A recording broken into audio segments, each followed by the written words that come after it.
레위기 5장 14절에서 6장 7절까지의 말씀입니다.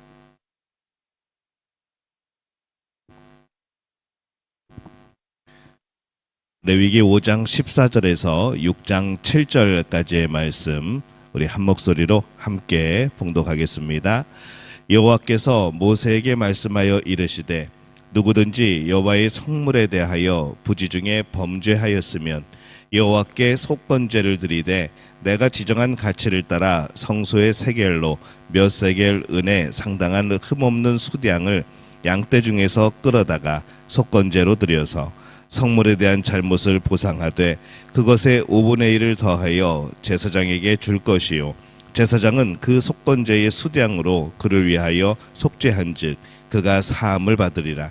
만일 누구든지 여호와의 계명 중 하나를 부지 중에 범하여도 허물이라 벌을 당할 것이니 그는 내가 지정한 가치대로 양떼 중 흠없는 수량을 속건 제물로 제사장에게로 가져갈 것이요 제사장은 그가 부지 중에 범죄한 허물을 위하여 속죄한즉 그가 사함을 받으리라.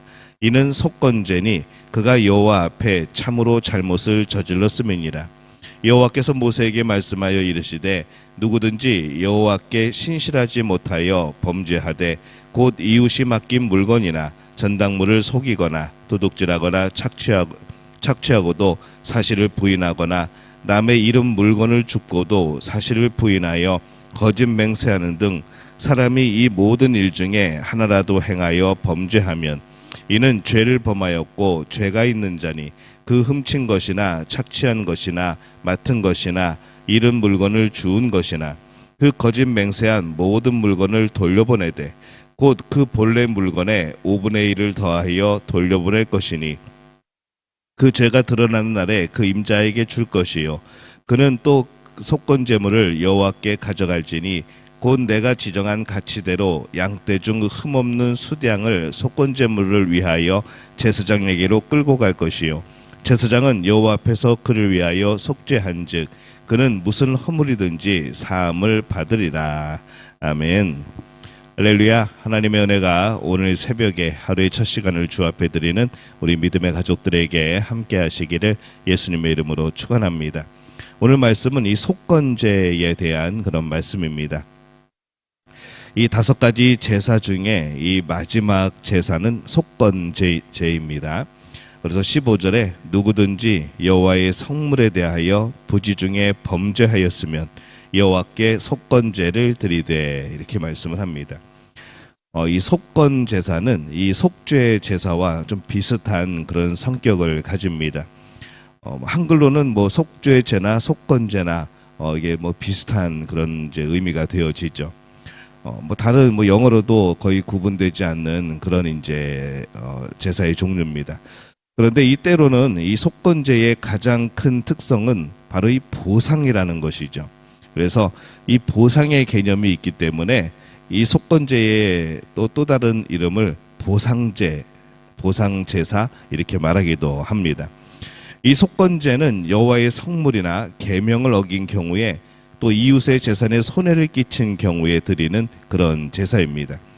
여호와의 성물의 경우는 하나님께 드려야 될 이 첫 열매, 11조 이런 것을 제대로 드리지 않은 그런 경우를 의미를 하죠.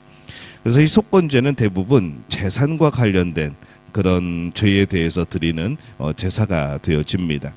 그리고 어떤 면에 있어서는 속죄제보다 더 중요한 그런 중한 죄라고 또 그렇게 말씀드릴 수 있겠습니다. 이 속건제의 가장 큰 특징이 뭔가 하게 될 때에 우리 앞에서 잠깐 이야기했지만 이 보상이라는 겁니다. 이웃의 물건을 훔친 경우에 그것의 가격의 5분의 1을 더한 것을 돌려주어야 되고 또한 수량을 취하여 속건 제물로 드려야 됩니다.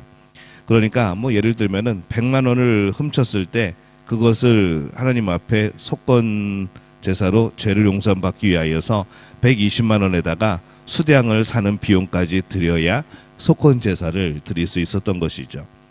그렇게 이 속건 제사를 드리려고 하면은 이제 따지고 보면은 이전에 내가 얻은 이익보다 내가 실수로 또는 죄를 저지름으로 인해서 얻은 이익보다 더 많은 것으로 갚아야 되어지는 이제 그런 결론이 되어집니다. 그래서 속건제사는 우리가 죄를 통해서 이익을 얻기보다는 실제로도 손해를 더 많이 보게 함으로써 죄를 멀리하게 만드는 그런 효과가 있는 것이죠.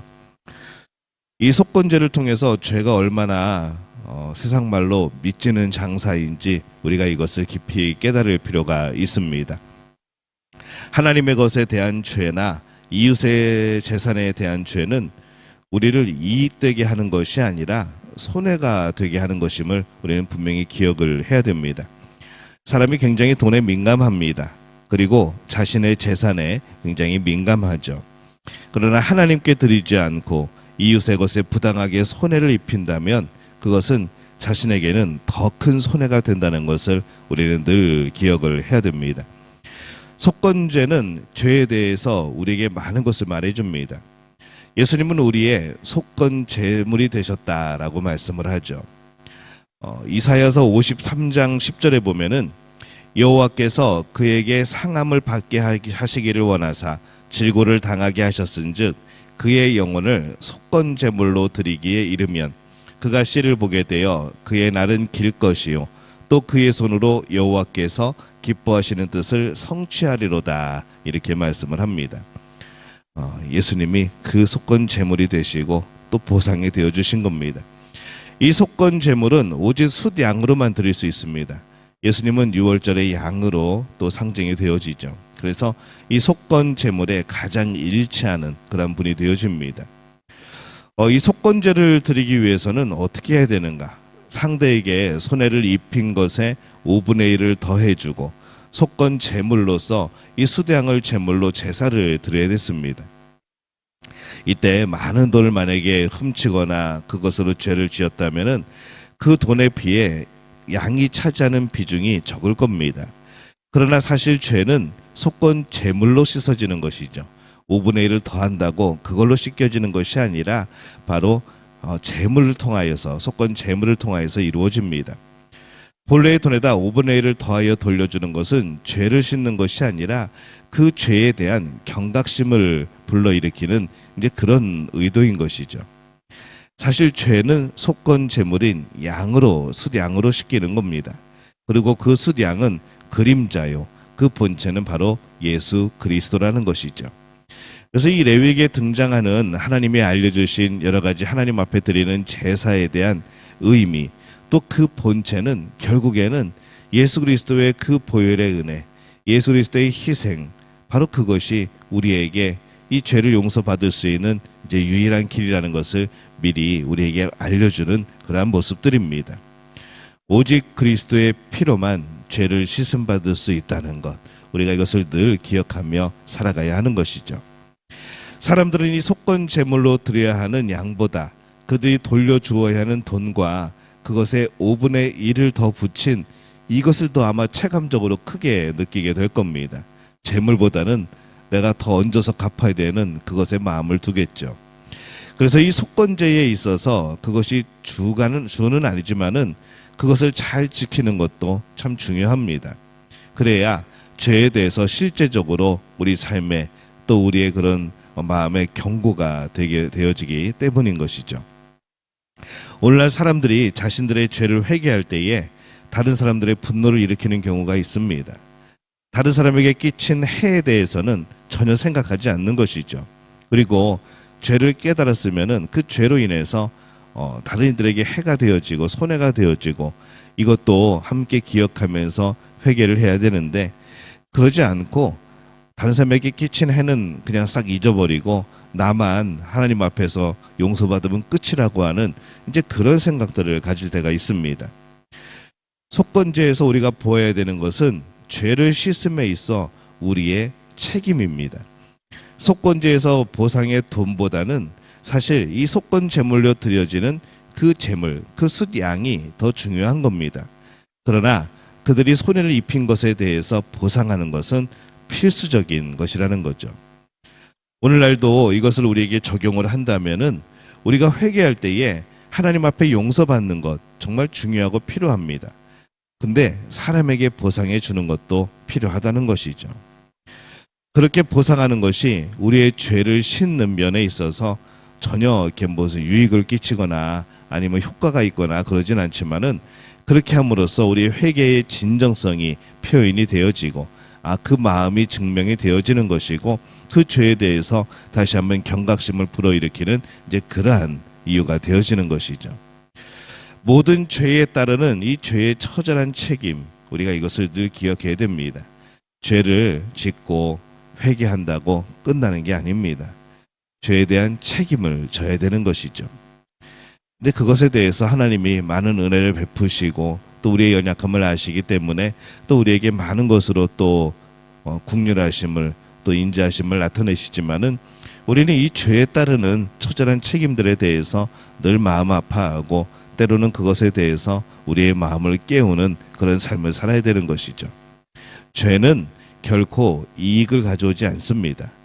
죄를 지면은 뭔가 빨리 갈 것 같고 뭔가 금방 해결될 것 같고 뭔가 완벽하게 해결될 것 같지만은 결국 그 죄는 돌고 돌아서 나에게 그런 칼날이 되어지고 또 하나님 앞에 큰 담이 되어지는 그러한 결론이 되어지는 것이죠. 그래서 죄는 어떤 경우에도 우리에게 이익을 주지 않습니다. 죄에 대한 책임을 잘 이해하면은 그래서 우리가 이 죄의 유혹에 빠질 때마다 그 죄에 대한 책임이 얼마나 큰 것인가를 알기 때문에 유혹되지 않고 미혹되지 않게 되어지는 것이죠.